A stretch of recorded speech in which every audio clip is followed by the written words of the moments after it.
नमस्कार, बहुत स्वागत है आपका। मैं हूं आपके साथ सुमित शर्मा। बात करेंगे छत्तीसगढ़ की। मुख्यमंत्री विष्णुदेव साय मंत्रिमंडल में विभागों का बंटवारा जल्द हो सकता है। न्यूज 18 के पास मंत्रियों के विभागों की संभावित सूची है। सबसे पहले न्यूज 18 आपको बता रहा है कि किस मंत्री को कौन सा विभाग मिल सकता है। सिलसिलेवार तरीके से देखिए, सुनिए।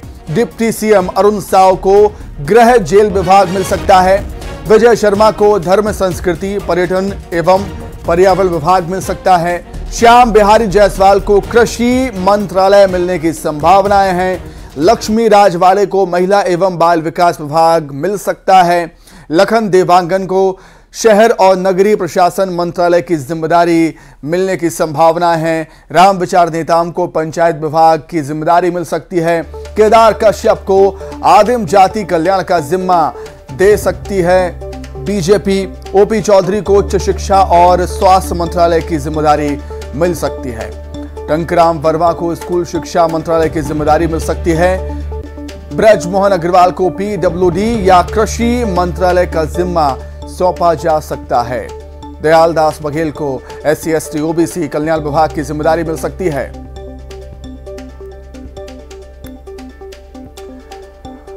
तो विधायकों ने मंत्री पद की शपथ ले ली है, लेकिन विभागों का बंटवारा होना अभी बाकी है। कई चौंकाने वाले नाम इसमें हो सकते हैं और जैसा कि हम सब पहले से ही कह रहे हैं कि जो सीनियर लीडर हैं बीजेपी के, उनको बड़े विभाग मिल सकते हैं।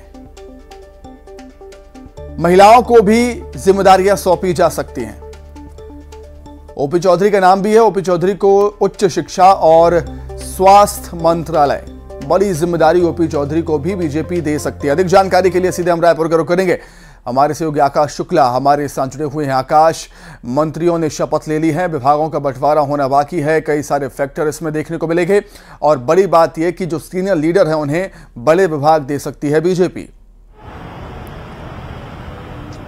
जी बिल्कुल, देखिए, शपथ ग्रहण समारोह के साथ ही जो मंत्रिमंडल का विस्तार हुआ उसके बाद लगातार यही चर्चा चल रही थी कि इन्हें विभागों का बंटवारा कब होगा। लंबे समय से इंतजार था। संभवतः आज जो है भाजपा की तरफ से, संगठन की तरफ से जो शासन है वो जारी कर सकता है। मंत्रियों को विभाग का बंटवारा किया जा सकता है, इसका ऐलान किया जा सकता है। जैसे कहा जा रहा है कि विष्णुदेव साय जो है उनको जनसंपर्क वित्त मंत्रालय, सामान्य प्रशासन विभाग की चीज रख सकते हैं सीएम। इसके साथ ही जो है अरुण साव गृह जेल विभाग का उनका चल रहा है। विजय शर्मा डिप्टी सीएम है, उनके धर्म संस्कृति पर्यटन ये विभाग संभवतः उनको मिल सकता है। इसी तरह श्याम बिहारी जायसवाल को कृषि मंत्रालय मिलने की संभावना है। लक्ष्मी राजवाड़े जो इकलौती मंत्री है मंत्रिमंडल में, उनको महिला एवं बाल विकास की जिम्मेदारी मिल सकती है। लखनलाल देवांगन नगरीय प्रशासन की संभावना जताई जा रही। केदार कश्यप जो है पूर्व में भी मंत्री रह चुके हैं, शिक्षा जैसे कई विभाग संभाल चुके हैं। आदिम जाति कल्याण विभाग उन्हें मिल सकता है। इसके साथ ही ओपी चौधरी जो है बड़े नेता हैं, लीडर हैं, जीतने के बाद संभावना यही जता जा रही थी बड़े उन्हें पद मिलेंगे, तो मंत्री पद में शामिल हो गए। इसके साथ ही उच्च शिक्षा और स्वास्थ्य मंत्रालय बड़ा विभाग है, उसकी जिम्मेदारी मिल सकती है। टंकराम वर्मा बलौदाबाजार से विधायक हैं, पहली बार जीते और मंत्रिमंडल में शामिल हुए, उनके लिए स्कूल शिक्षा मंत्रालय का चल रहा है। इसी की तरह ब्रजमोहन अग्रवाल 8 बार के विधायक हैं, पूर्व में मंत्री रह चुके हैं, कई बड़े विभाग संभाल चुके हैं, उन्हें पीडब्ल्यूडी और कृषि मंत्रालय जैसी जिम्मेदारी मिलने की बात कही जा रही है। दयालदास बघेल नवागढ़ से विधायक हैं, पूर्व मंत्री रह चुके हैं, इस बार भी मंत्रिमंडल में शामिल हुए हैं। भाजपा ने भरोसा जताया उन्हें ST SC OBC कल्याण विभाग मिल सकता है। इस तरीके से जल्द ही जो है सामान्य प्रशासन विभाग की तरफ से जारी होने की बात कही जा रही है। मंत्रियों का पोर्टफोलियो संभवतः आज बढ़ जाएगा। जी बिल्कुल आकाश, जब भी विभागों का बंटवारा होता है, विभागों के बंटवारे की बात होती है, तो एक ऐसा विभाग होता है जिसकी बहुत ज़्यादा चर्चा होती है, वो है होम मिनिस्ट्री। इसको लेकर अरुण साव जो कि डिप्टी सीएम हैं, उनके नाम की चर्चा है और जाहिर सी बात है अरुण साव जब अध्यक्ष बने तो बीजेपी को बम्पर जीत मिली, सत्ता परिवर्तन छत्तीसगढ़ में हो गया। तो क्या उसका फायदा, क्या उसका जो हम कह सकते हैं पुरस्कार या उपहार बीजेपी उनको देने जा रही है? एक तो डिप्टी सीएम भी बना दिया और अब गृह मंत्रालय मिलने की संभावना भी है अरुण साव को।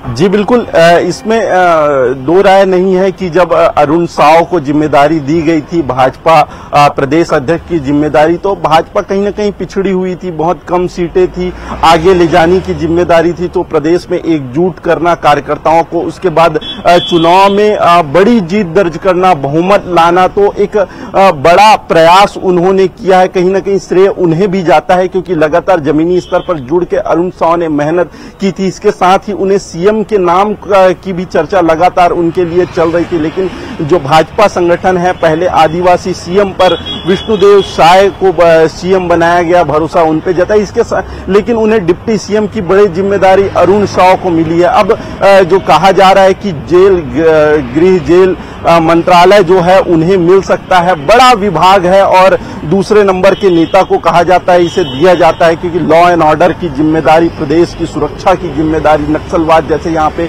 बड़ा मुद्दा है। तो इन सब मामलों को देखते हुए जो है संगठन जो चाहता है कि ये गृह जेल संभाले, और इसके कयास लगाया जा रहा था। हालांकि कुछ नेताओं का नाम भी इसमें सामने आ रहा था, लेकिन संभवतः इस पे गृह जेल को लेकर मुहर इन पर लग सकती है, अरुण साव को मिल सकता है विभाग। जी बिल्कुल।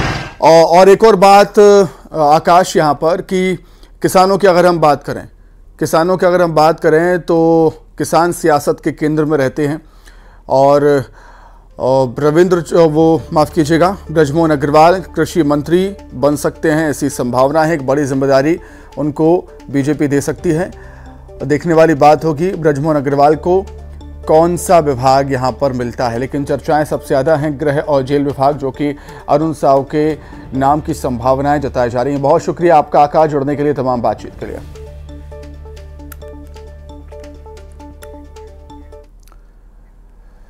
वही अब बात करेंगे मध्य प्रदेश की। मोहन कैबिनेट की पहली बैठक होनी है, विस्तार के बाद पहली बैठक होगी। ये विभागों के बंटवारे पर चर्चा संभव है। इस बैठक में सभी मंत्री मंत्रालय पहुंच चुके हैं। अब से कुछ ही देर बाद ये बैठक शुरू होने जा रही है। बहुत महत्वपूर्ण दिन आज का माना जा रहा है मध्य प्रदेश के लिहाज से।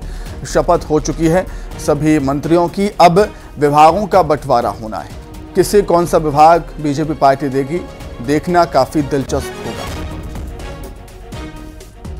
मोहन कैबिनेट की पहली बैठक, विस्तार के बाद पहली बैठक है ये। विभागों के बंटवारे पर चर्चा संभव है। सभी मंत्री मंत्रालय पहुंच चुके हैं। ये तस्वीरें आपको नजर आ रही होंगी।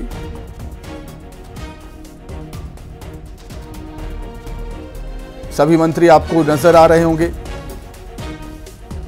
जगदीश देवड़ा बैठे हुए हैं, कैलाश विजयवर्गीय हैं, राकेश सिंह हैं, प्रहलाद सिंह पटेल हैं। अधिक जानकारी के लिए बातचीत करेंगे। शैलेंद्र भदौरिया फोन लाइन पर जुड़े हैं। शैलेंद्र, क्या कुछ जानकारी है फिलहाल इस बैठक को लेकर, क्या अपडेट है? देखिए, बिल्कुल बैठक जो है वो शुरू हो चुकी है। तमाम जो दिग्गज मंत्री हैं वो यहाँ पहुंच चुके हैं। मोहन कैबिनेट की ये पहली बैठक है जिसमें सभी मंत्री जो है शामिल हो रहे हैं, क्योंकि इसके पहले जो बैठकें हुई उसमें केवल 2 डिप्टी सीएम के साथ बैठ के अधिकारी के साथ होती थी। लेकिन क्योंकि मध्य प्रदेश की विधानसभा, मध्य प्रदेश के लिहाज से अगर बात करें तो 6 महीने का रोड मैप जो है वो तैयार किया जाना है। जिस तरीके से पिछले दिनों विधायक दल की बैठक हुई थी उसी में ये तय कर लिया गया था कि विकसित भारत संकल्प यात्रा के साथ साथ मध्य प्रदेश में अन्य योजनाओं को किस तरीके से क्रियान्वयन किया जाना है, उसको लेकर एक 6 महीने का डॉक्टर मोहन यादव सरकार का एक रोड मैप तैयार किया जाना है। तो उसको लेकर एक बेहद महत्वपूर्ण बैठक है आज है। सभी 18 कैबिनेट मंत्री है, स्वतंत्र प्रभार वाले मंत्री वहां पर पहुंचे हुए, तो सभी के साथ अभी मंथन हो रहा है, चर्चाएं हो रही हैं, खासकर योजनाओं को लेकर चर्चाएं हो रही है। और अब से कुछ देर बाद जब बैठक खत्म होगी और उसके बाद आधिकारिक तौर पर ये जानकारी मीडिया के साथ साझा की जाएगी कि आखिर कौन कौन से मुद्दे थे जिनको लेकर आज इस बैठक में चर्चा हुई है। जी निश्चित तौर पर। और शैलेंद्र, राजनीति में कहा जाता है कि राजनेताओं के हाव भाव, बॉडी लैंग्वेज काफी कुछ बयां कर देती हैं। तस्वीर में हम देख रहे हैं कैलाश विजयवर्गीय काफी मुस्कुराते हुए नजर आ रहे हैं। क्या एक बड़ी जिम्मेदारी फिर मिल सकती है उनको? बिल्कुल, निश्चित तौर पर। देखिए, जिस तरीके से जो बड़े नेताओं को मध्य प्रदेश में चुनाव लड़वाया गया और उसके बाद उनको कैबिनेट में मंत्री बनाया गया, तो निश्चित तौर पर इन जो बड़े दिग्गज नेता हैं, चाहे वह कैलाश विजयवर्गीय हो, प्रहलाद पटेल हो, राकेश सिंह हो या राव उदय प्रताप सिंह, ये वो नाम है जो केंद्र की राजनीति में हमेशा चर्चा में रहते थे और संगठन में भी काफी कुशल नेतृत्व ये इनका माना जाता है। तो ऐसे में अगर इनको मध्य प्रदेश की जिम्मेदारी सौंपी गई है तो निश्चित तौर पर बड़ी जिम्मेदारी जल्द ही इनको मिल सकती है। एक कैबिनेट मंत्री तो ये बन चुके हैं, लेकिन अब विभागों के बंटवारे को लेकर मंथन का दौर जारी है। तो उम्मीद है कि ये जो 4 जो कैबिनेट मंत्री बने हैं, जो बड़े नेता थे, उनको मध्य प्रदेश में बड़े मंत्रालयों की कमान सौंपी जा सकती है, मसलन गृह मंत्रालय हो या फिर नगरीय प्रशासन, ग्रामीण विकास और देखने वाली बात होगी किसे कौन सी जिम्मेदारी पार्टी देगी। शैलेंद्र, बहुत धन्यवाद, बहुत शुक्रिया आपका। दुर्ग से बड़ी खबर, जहां गैंगस्टर तपन सरकार के घर पर पुलिस ने रेड मारी है। खबर लगते ही गैंगस्टर तपन फरार हो गया। दुर्ग के सिकोला भाटा क्षेत्र में रेड मारी गई। हत्या के एक मामले में तपन की तलाश है पुलिस को। खुर्सीपारा थाना क्षेत्र में हत्या हुई। मोहन नगर पुलिस ने कार्रवाई की। बड़ी खबर आपको दुर्ग से बता रहे हैं, जहां पर गैंगस्टर तपन सरकार के घर पर पुलिस ने रेड मारी है। खबर लगते ही गैंगस्टर तपन फरार हो गया, भाग निकला।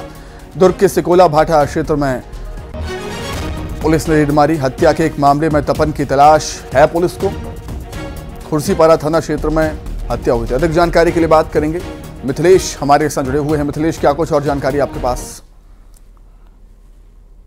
क्षेत्र में एक हत्या का मामला सामने आया था, जिसमें गैंगस्टर तपन सरकार की उसमें भूमिका नजर आई थी, जिसके बाद में पुलिस तत्काल जब ये मामला मालूम चला कि इसमें उसका हाथ है, तो उसके घर में रेड की कार्रवाई की गई। लेकिन सबसे बड़ी बात यह है कि जब रेड की कार्रवाई की गई, उसके पहले ही उसको मालूम चल गया, इसकी वजह से वो भाग निकला। तपन सरकार एक बड़ा नाम है। जब एक बड़ी वारदात हुई थी जिसमें उसने एक युवक की हत्या कर दी थी, जिसके बाद में उसको करीब 17 साल तक वो जेल में रहा था। उसके बाद भी पिछले साल ही वो छूटा है जेल से। उसके बाद में अभी फिर से जो एक कांड हुआ है जिसमें अभी वो फरार है, तो पुलिस अभी तलाश कर रही है और उसके बाद में जब उसको पकड़ा जाएगा और पूछा जाएगा कि आखिरकार उसकी किस तरह की संलिप्तता थी। ठीक है मिथिलेश, बहुत धन्यवाद तमाम जानकारी के लिए, बहुत शुक्रिया आपका। उज्जैन में बीसलखेड़ी के पास 11 फीट का अजगर मिलने से गांव में दहशत फैल गई। सूचना पर पहुंची वन विभाग की टीम ने करीब 1 घंटे रेस्क्यू अभियान चलाकर अजगर को पकड़ा है। अजगर करीब 50 किलो वजनी था। काफी मशक्कत करनी पड़ी है वन विभाग को अजगर को पकड़ने में। ये देखिए तस्वीरें, कई लोग अजगर को अपने कंधों पर उठाकर लाते हुए आपको नजर आ रहे होंगे। 11 फीट इसकी लंबाई और करीब 50 फीट इसका वजन था। उज्जैन में बीसलखेड़ी के पास विशालकाय अजगर दिखने से गांव में दहशत फैल गई। गांव वालों ने तुरंत ही वन विभाग को इसकी सूचना दी। वन विभाग की टीम वहां पर पहुंचती है। करीब 1 घंटे चले रेस्क्यू अभियान के बाद अजगर को पकड़ा जाता है। अजगर करीब 50 किलो वजनी था, लंबाई 11 फीट। विशाल का अजगर को काबू किया 1 घंटे में वन विभाग की टीम ने। वहीं कोरबा में आग के हवाले बाइक खो गई। बदमाशों ने आग लगा दी बाइक में। घर के बाहर बाइक खड़ी थी, पास में रखा दोपहिया वाहन भी जलकर खाक हो गया। करतला थाना क्षेत्र के रामपुर गांव की घटना है। कोरबा में बदमाशों ने बाइक को आग के हवाले कर दिया। बाहर खड़ी बाइक को आग के हवाले कर दिया और बाइक के पास खड़ा हुआ दोपहिया वाहन भी आग की चपेट में आ गया। करतला थाना क्षेत्र के रामपुर गांव की घटना। तस्वीरें भी सामने आई हैं। देखिए, धू धू कर जलती हुई बाइक आपको नजर आ रही होगी और बाइक के पास खड़ा दोपहिया वाहन भी आग की चपेट में आ गया था। बाइक में आग लगने से वो भी जल गया है, बाइक भी जलकर खाक हो गई। तो बदमाशों की करतूत, घर के बाहर खड़ी बाइक को आग लगा दी। करतला क्षेत्र की घटना, करतला क्षेत्र के रामपुर गांव की घटना है। बदमाशों की तलाश कर रही है पुलिस, जिन्होंने घर के बाहर खड़ी बाइक में आग लगा दी। पुलिस बदमाशों की तलाश कर रही है। कोरबा में बदमाशों ने एक बाइक को आग के हवाले कर दिया। घर के बाहर खड़ी बाइक में आग लगा दी। उज्जैन में वैश्विक महामारी कोविड-19 के पॉजिटिव और एक्टिव मरीजों की संख्या लगातार बढ़ती जा रही है। WHO के अनुसार दिसंबर महीने से चीन, अमेरिका और सिंगापुर में कोविड-19 के नए वेरिएंट के मरीजों की संख्या लगातार बढ़ रही है, जिसको देखते हुए उज्जैन कलेक्टर कुमार पुरुषोत्तम ने सभी विभागों को निर्देशित किया है कि कोरोना की रोकथाम और नियंत्रण के लिए पहले की तरह कार्य योजना का निर्माण कर शासन के दिए गए निर्देशों का पालन किया जाए।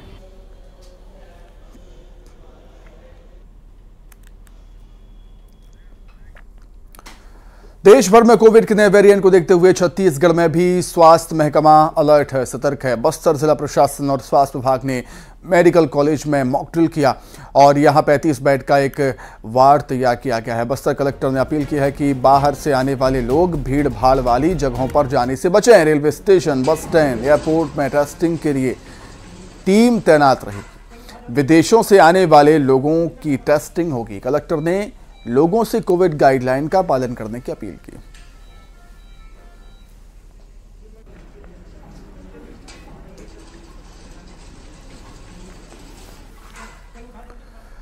वहीं जांजगीर चांपा में हत्या से सनसनी फैल गई। भारतमाला रोड पर ऑटो रिक्शा चालक की हत्या हो गई है। पत्थर से कुचलकर ऑटो चालक की हत्या कर दी गई। हत्या करके आरोपी फरार हो गया।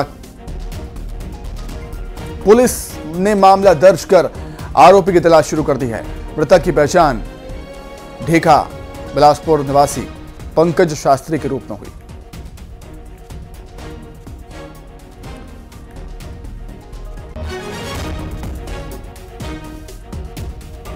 तो जांजगीर चांपा में ऑटो चालक की हत्या से सनसनी फैल गई।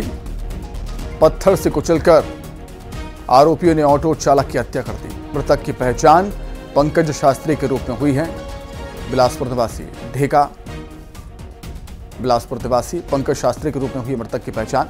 पुलिस आरोपियों की तलाश कर रही है। भारतमाला रोड पर ऑटो रिक्शा चालक की हत्या। अधिक जानकारी के लिए बात करेंगे, संवाददाता कैलाश जुड़े हुए हैं फोन पर। कैलाश, क्या कुछ और जानकारी है आपके पास? सर, पुलिस जांच में जुटी हुई है। ढेका निवासी है, बिलासपुर का बताया जा रहा है, जो अपने ऑटो के को चलाते हुए यहाँ पर आए हुए थे और सुबह 7 बजे की ये घटना बताई जा रही है। और वहाँ जो पेट्रोल पंप है वहाँ सीसीटीवी लगे हुए हैं। उसकी जो है सीसीटीवी में पुलिस जो है जांच में जुट गई है और सीसीटीवी कैमरा के माध्यम से निगरानी कर रही है कि आखिर ये घटना कैसे घटी और किनके द्वारा किया गया है। और सारे लोकेशन जांच कर रहे हैं, कैसे आए, कहाँ पर आए, किससे विवाद हुआ। वहाँ पे पत्थर से कुचलकर जो सिर पे इतने बार वार किया है और वही मौके पर ही मौत हो गई उस ऑटो चालक की। और फिलहाल पुलिस इस मामले पे जांच में जुटी हुई है। क्या कह रही है कैलाश, पुलिस कब तक आरोपियों को गिरफ्तार कर पाएगी? क्या आरोपियों की शिनाख्त हो चुकी है? नहीं, आरोपी अभी फिलहाल फरार है और अज्ञात आरोपी के खिलाफ मार्ग कायम कर पुलिस जांच में जुटी हुई है और सीसीटीवी के फुटेज खंगाले जा रहे हैं। बहुत धन्यवाद आपका कैलाश, जुड़ने के लिए, तमाम बातचीत के लिए आपका बहुत शुक्रिया। तो जांजगीर चांपा में हत्या से सनसनी फैल गई। भारतमाला रोड पर ऑटो रिक्शा चालक की हत्या कर दी है बदमाशों ने पत्थर से कुचलकर। गुना में बड़ा सड़क हादसा हो गया। कार पर कबाड़ से भरा हुआ ट्रक पलट गया, जिससे 4 लोगों की जान चली गई। 2 की हालत गंभीर है। मृतकों में एक पुरुष, 3 महिलाएं शामिल हैं। गुना बाईपास पर भीषण सड़क हादसा हुआ है। राजगढ़ का रहने वाला था परिवार, जो कि राजगढ़ से भिंड जा रहा था, तभी ये दर्दनाक हादसा हुआ। अल सुबह का ये हादसा बताया जा रहा है, जब कार पर कबाड़ से भरा हुआ ट्रक पलट जाता है। 4 लोगों की दर्दनाक मौत हो गई है। 2 गंभीर रूप से घायल बताए जा रहे हैं, जिनका उपचार चल रहा है हॉस्पिटल में। बेहद दर्दनाक ये हादसा गुना में कार पर कबाड़ से भरा हुआ ट्रक पलट गया। 4 लोगों ने अपनी जान गंवा दी है इस हादसे में। 2 लोगों की हालत गंभीर है। 2 गंभीर घायल हैं, जिन्हें उपचार के लिए अस्पताल में एडमिट किया गया। और मृतकों में एक पुरुष और 3 महिलाएं शामिल हैं। गुना बाईपास पर यह भीषण सड़क हादसा हुआ। उधर सतना में 2 मासूम की मौत हो गई। 2 मासूमों की कुएं में डूबने से मौत हुई है। पैर फिसलने से कुएं में जा गिरे बच्चे कुएं से पानी निकाल रहे थे, तभी ये हादसा हो गया। बड़ी खबर सतना से, जहां 2 मासूमों की मौत हो गई। 2 मासूमों की कुएं में डूबने से मौत हुई है। पैर फिसलने से यह हादसा हुआ है। पैर फिसलने से कुएं में बच्चे गिर गए और पानी में डूबने से इनकी मौत हो गई। कुएं से पानी भर रहे थे ये मासूम बच्चे, तभी इनका पैर फिसला और ये दुखद हादसा। परिवार में मातम पसरा हुआ है 2 मासूम बच्चों की मौत से। सतना में 2 मासूम बच्चों की जान चली गई है। दोनों मासूम कुएं में कुएं से पानी निकाल रहे थे, तभी उनका पैर फिसला, पानी में डूब गए। दुर्ग में कोरोना का मरीज मिला है, स्वास्थ्य महकमा अलर्ट हो गया है। आने जाने वालों पर नजर रखी जा रही है, अस्पताल प्रबंधन भी अलर्ट मोड पर है। लगातार हम देख रहे हैं कोविड के केस बढ़ते जा रहे हैं देश में, प्रदेश में, छत्तीसगढ़ में भी।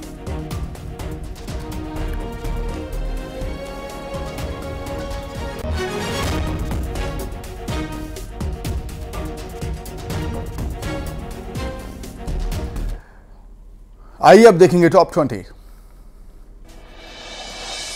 दिल्ली में वीर बाल दिवस पर कार्यक्रम